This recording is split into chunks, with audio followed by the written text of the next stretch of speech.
E aí, gente, beleza? Aqui Rômulo falando, sou concurseiro, acadêmico de Direito, gosto muito do conteúdo e decidi fazer uma playlist, alguns dos conteúdos que eu tô, alguns estudando, outros revisando para concurso público. No final de cada lista, eu pretendo colocar exercícios, tá? Em média 30, 50 de cada conteúdo abordado. Tá? Segue o canal, dá like, compartilha e ajuda o canal a crescer. Tá bom? Um abraço, cara. Vamos que vamos. Quando a gente fala de teoria da Constituição, esse estudo da teoria da Constituição vai englobar o conceito de Constituição. Há alguns conceitos que são defendidos por alguns doutrinadores, estudiosos da Constituição. A gente fala da classificação também das constituições, Constituição material, Constituição formal, Constituição rígida, semi-rígida, etc. Existem várias classificações. E os elementos que compõem as constituições.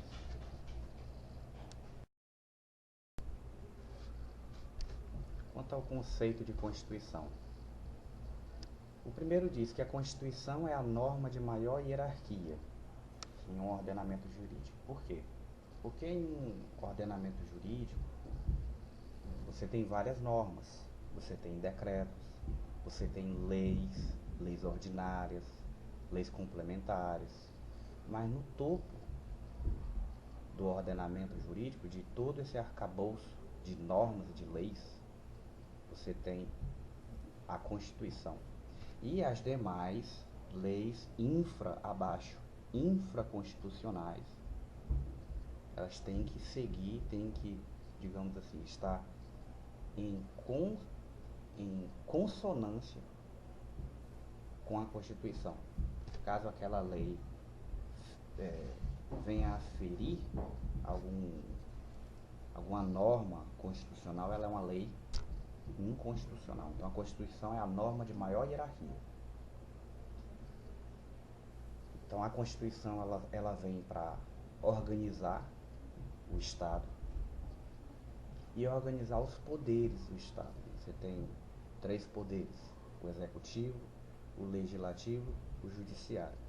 E a forma como esses poderes são organizados dentro da estrutura do Estado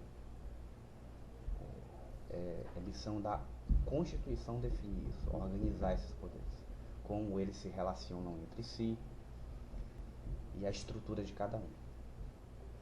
Além disso, a Constituição trata dos direitos e garantias individuais, como direito à vida, fala lá na Constituição, artigo 5º, as garantias individuais, né, como os remédios constitucionais, mandado de segurança, habeas corpus, habeas data. Então a Constituição, ela organiza o Estado, organiza os poderes que formam o Estado. E fala também dos direitos e das garantias que os indivíduos possuem na sociedade. Antes de dar continuidade no nosso estudo da teoria da Constituição, é importante a gente parar um pouco para ver a questão do neoconstitucionalismo. Neo significa novo, então, constitucionalismo novo.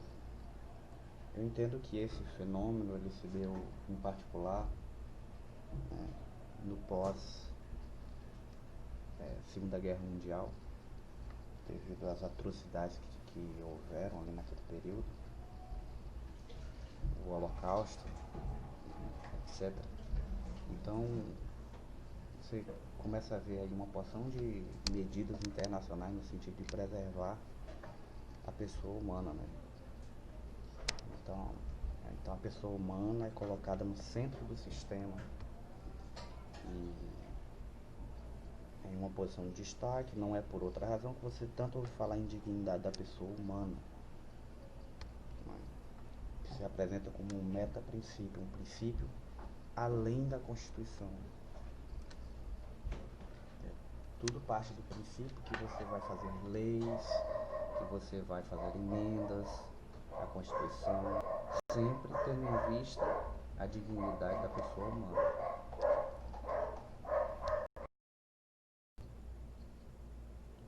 O direito constitucional, ele está estritamente relacionado com 3 áreas específicas: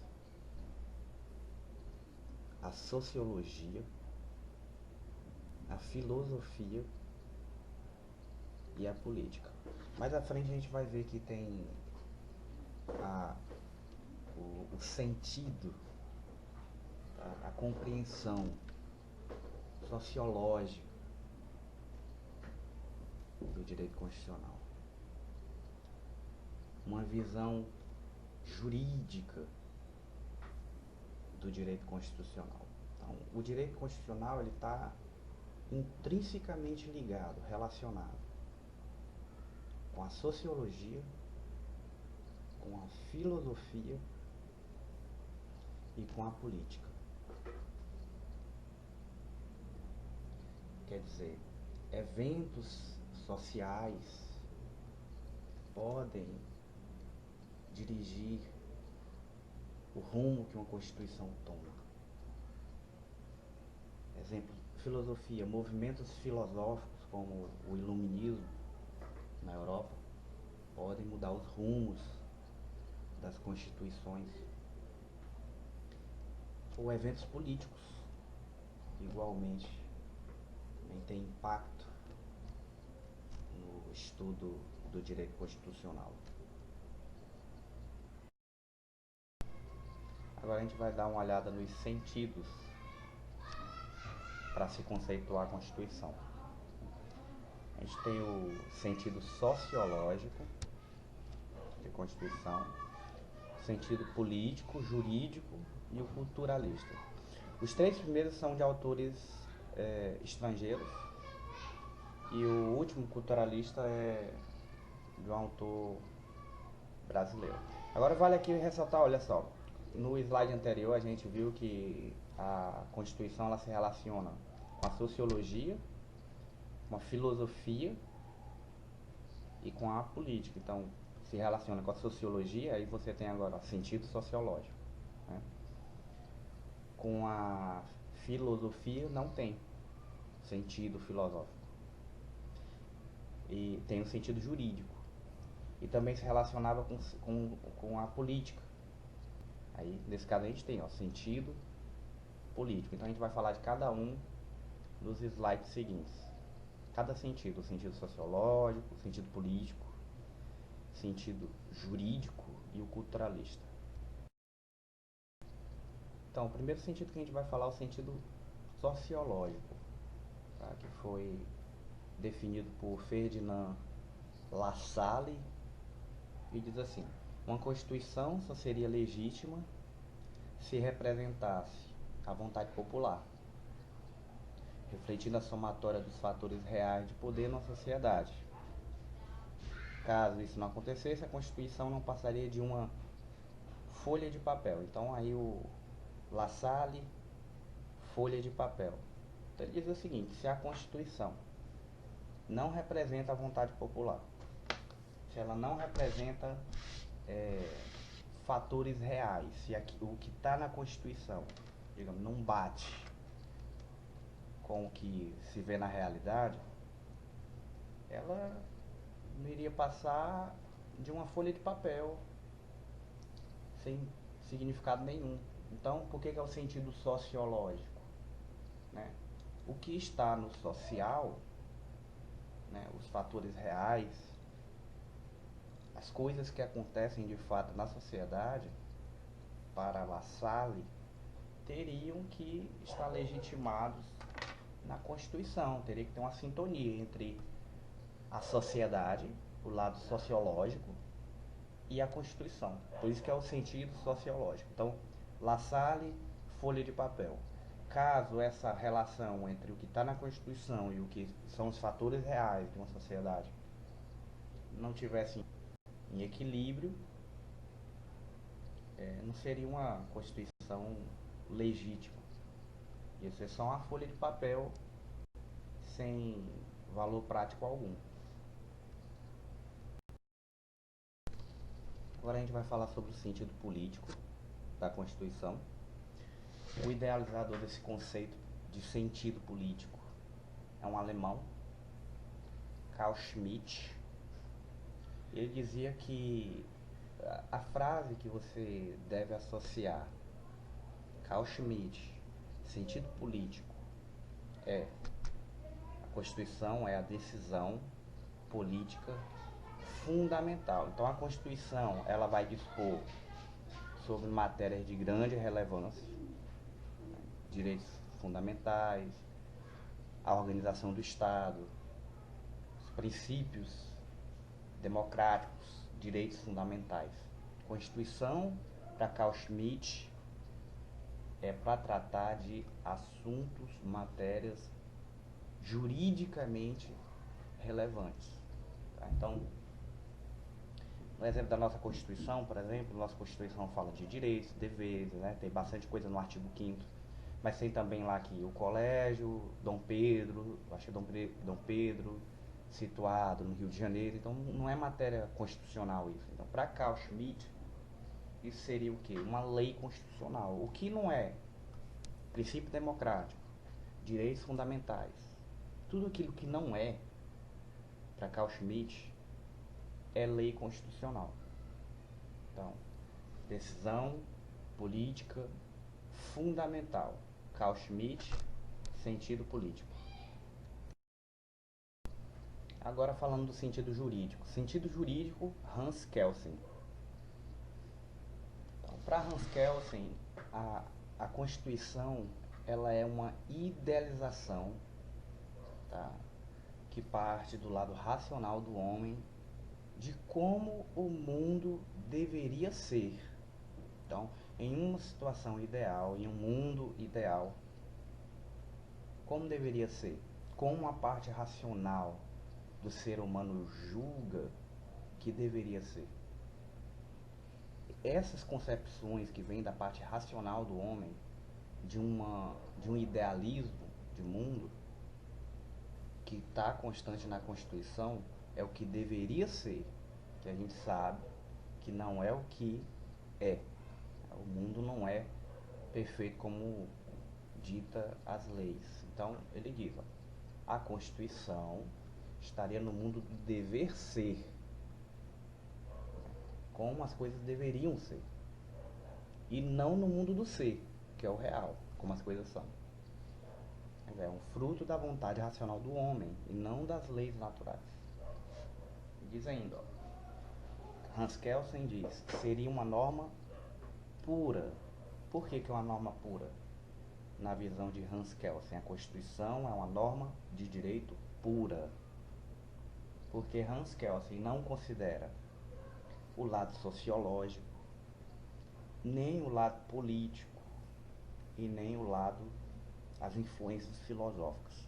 A gente já teve comentado que o estudo das constituições se baseia, né, na sociologia, na política, na filosofia, mas não, para Hans Kelsen não.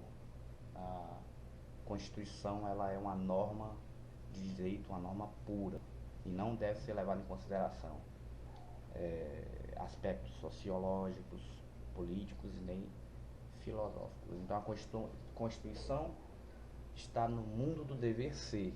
A gente coloca na Constituição o que racionalmente a gente tem como ideal, muito embora não seja o que no mundo real nós temos. Então, na Constituição é o mundo do dever ser, o que deveria ser, e não. Então existe uma conflitância para Kelsen. A Constituição ela não é literalmente o que a gente no mundo real. É só um idealismo do homem, da sua parte racional. Agora, o único autor brasileiro, J.H. Meireles Teixeira, que fala do conceito de sentido culturalista. O sentido culturalista de J.H. Meirelles engloba, diferente dos outros, que tem um que é o aspecto social, o outro é o aspecto político, né? Tem um que o do Kelsen desconsidera todos, é só o fruto da razão do homem, é o do dever ser e não do que é. Para Meirelles não, é uma fusão, por isso que a gente associa o sentido culturalista de Meirelles ao termo constituição total, certo? É a junção dos fatores econômicos, sociológicos, jurídicos e filosóficos. Aí ele diz, a Constituição é um produto de um fato cultural. Então, se é um fato cultural, ele engloba a questão econômica, sociológica, jurídica, filosófica. A cultura ela engloba muitas coisas. Então, é uma Constituição total. Sentido culturalista, J.H. Meirelles, Constituição total. A junção de todos os fatores econômicos, sociológicos, jurídicos e filosóficos, influenciando numa Constituição. Então, resumindo os sentidos. Sentido sociológico, Ferdinand Lassalle, expressão que está associada ao sentido sociológico, a Lassalle, folha de papel, somatória dos fatores reais de poder ou folha de papel. Folha de papel, Ferdinand Lassalle, sentido sociológico.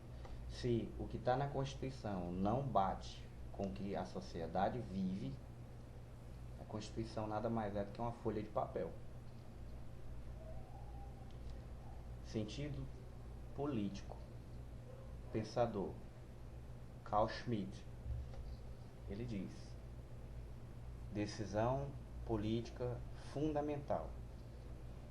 Então, você tem para Carl Schmitt a diferença entre o que é Constituição e o que é lei constitucional. Constituição fala do Estado, composição do Estado, direitos e deveres, enquanto que para ele o que não trata de organização do Estado, o que não, para Carl Schmitt, o que não tem a ver com direitos fundamentais, direitos políticos, isso não é constitucional, isso é lei constitucional. Carl Schmitt, decisão política fundamental, sentido político. Agora, sentido jurídico. Hans Kelsen é o pensador e é uma norma pura. Hans Kelsen, jurídico, norma pura. Jurídico, Hans Kelsen, frase, norma pura. Pura por quê?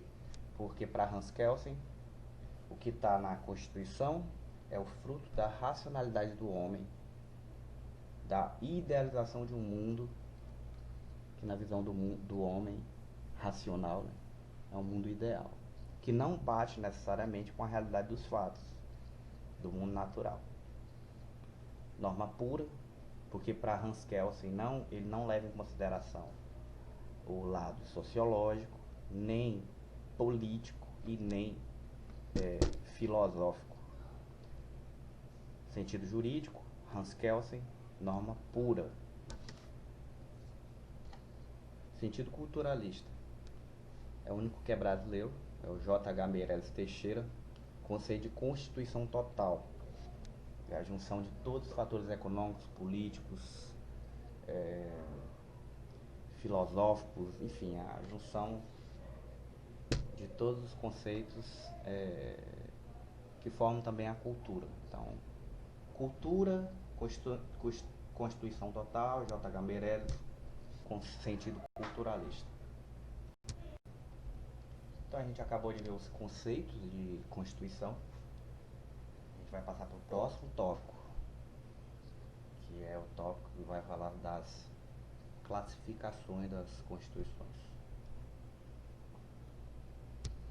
A primeira classificação que a gente vai abordar aqui é quanto à origem. Quando a gente fala de origem, a origem da Constituição, essa Constituição ela pode ser originariamente fruto de um processo democrático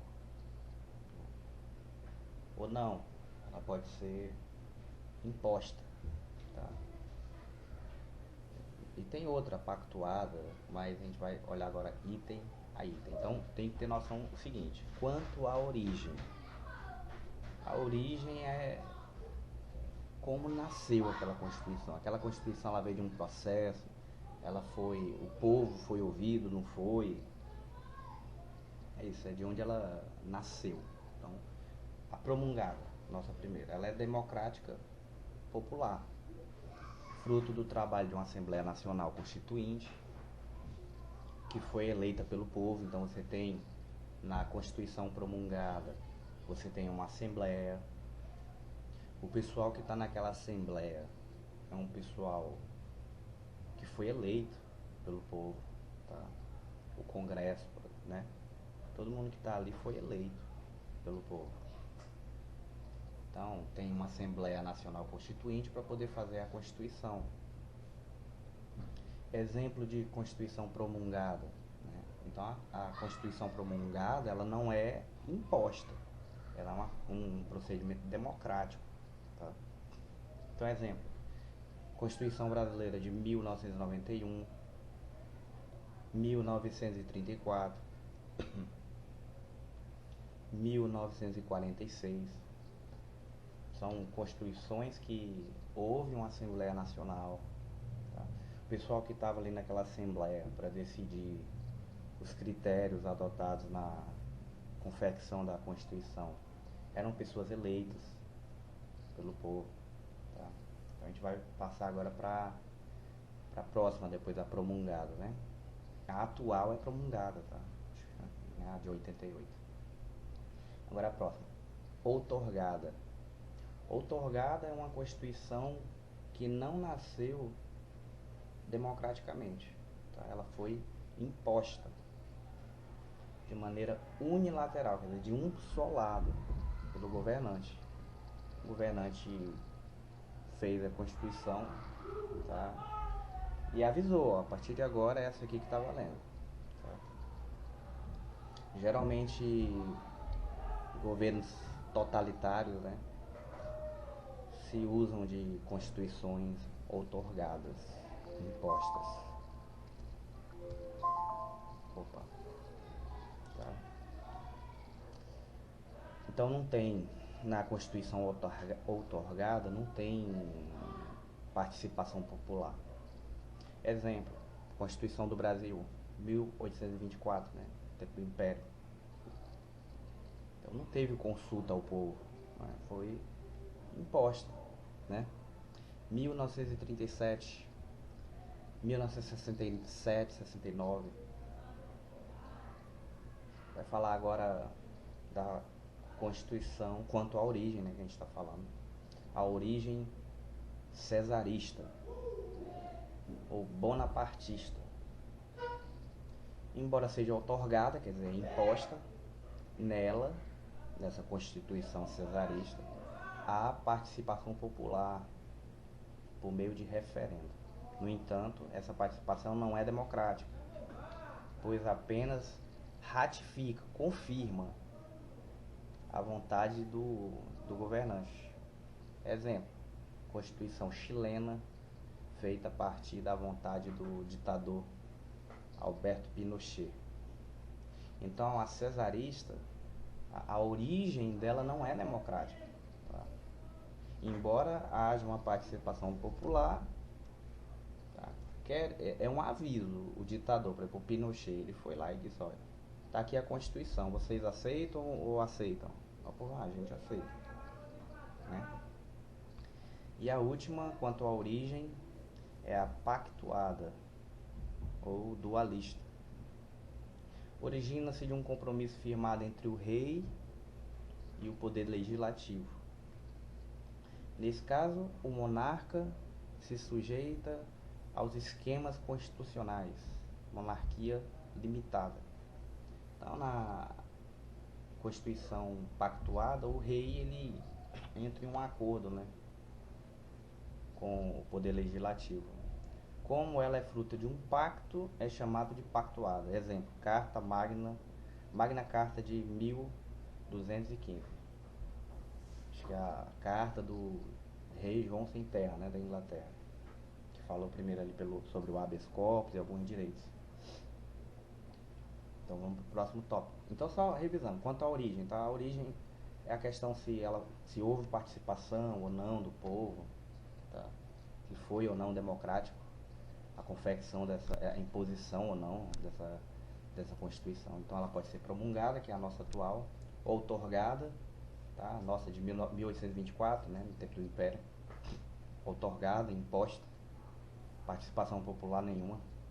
A cesarista, que tem é imposta, é muito parecida com a outorgada, só que tem um referendo, como se diz, só para inglês ler. No final vai ser o que o ditador quer mesmo.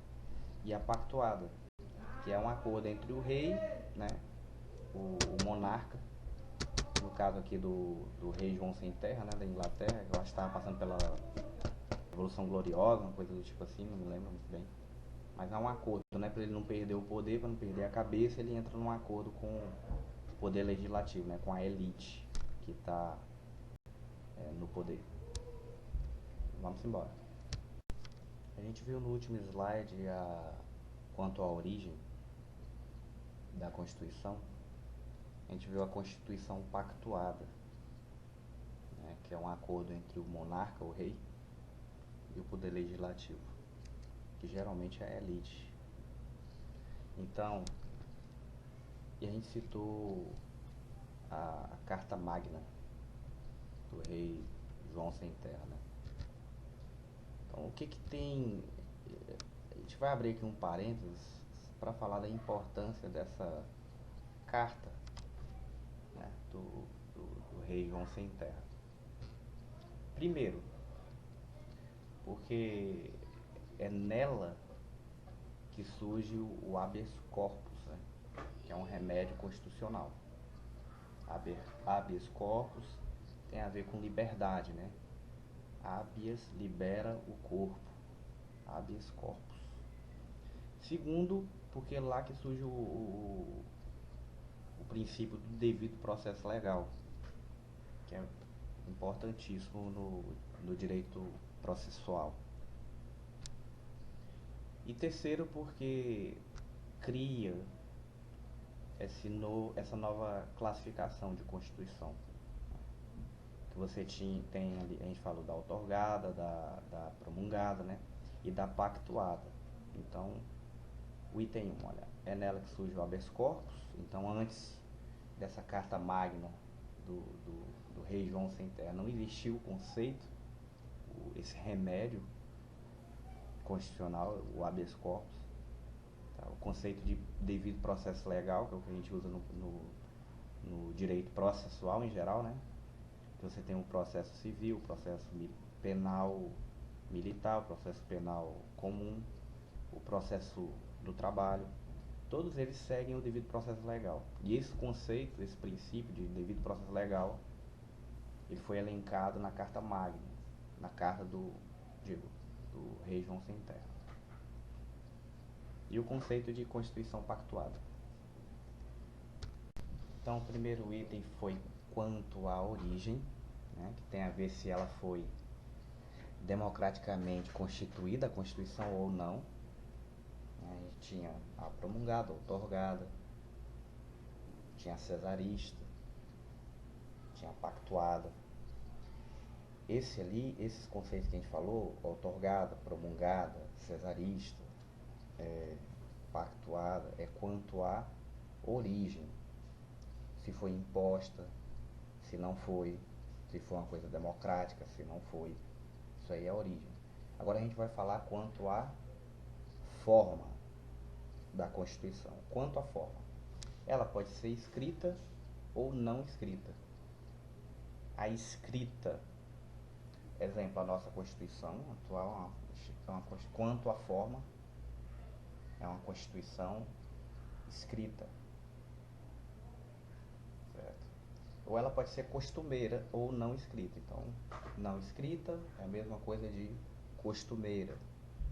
Escrita é a mesma coisa de instrumental. Então, a gente pode dizer que a nossa Constituição ela é instrumental. A gente pode dizer que a nossa Constituição ela é escrita. A escrita. composta por um conjunto de regras organizadas em um único documento. Exemplo: Constituições brasileiras, Constituição espanhola.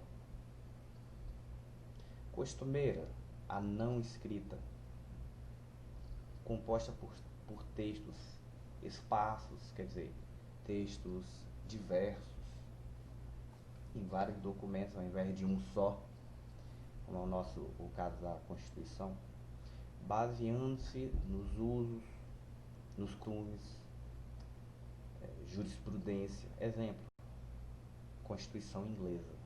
A Constituição inglesa é uma Constituição considerada costumeira. A Constituição inglesa é considerada não escrita.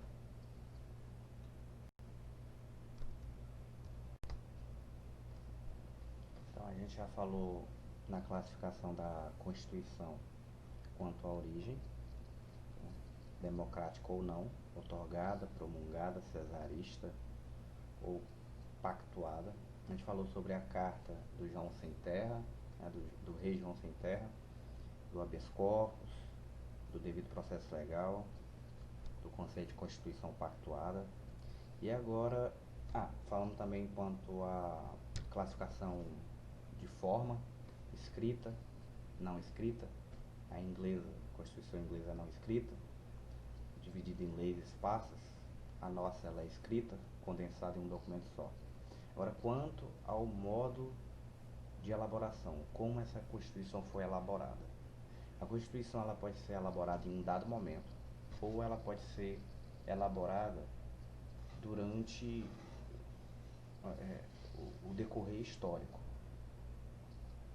A nossa Constituição brasileira de 88, né, ela foi elaborada naquele momento por aquele órgão constituinte. Dogmática, porque seguiu aqueles dogmas, as ideias da época, e não o acúmulo de várias ideias que culminou naquela Constituição.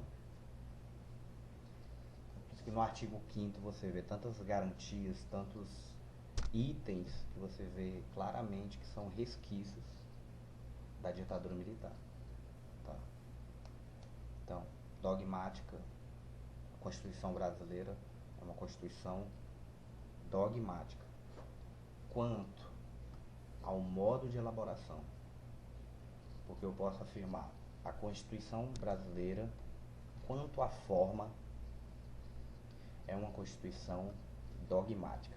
De fato, é uma Constituição dogmática.